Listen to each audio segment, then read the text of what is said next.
Баршаңызға сәлем достар, YouTube арнама қош келдіңіздер. Анемия болса не жеу керек? Арнама тіркеліп, лайк басып, астына пікір қалдыруды ұмытпаңыздар.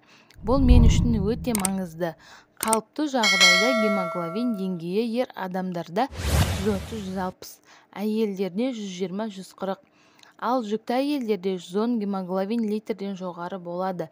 Гемоглобиннің қалыпты деңгейден төмендеуі адам денсаулығының әлсіреуіне әкеледі. Гемоглобиннің көбеюі немесе азаюы ағзадағы темірге тікелей байланысты. Егер адамға темір жетпейтін болса, онда ол қаназық ауруына тез шалдығады. Ал қандың азаюы ағзадағы оттегі көлемінің де күрт төмендеуіне соқтырады.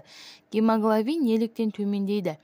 Кез келген жағдай барысында қан жоғалту, дұрыс тамақтанбау, темекі шегу, алкогольді ішімдікке үйір болу, жиі қан беру, қандағы гемоглобин деңгейінің төмендеу белгілері.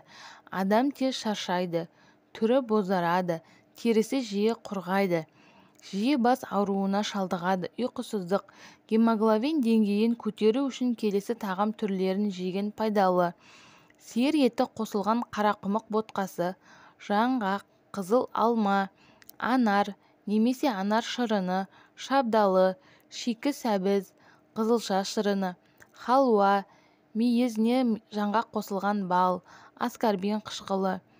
Бұл тағам түрлерін тұтынумен қатар таза ауада да көбірек серуендеу қажет. Себебі таза ауамен тыныстаған кезде қан айналым жүйесі оттегімен толығады.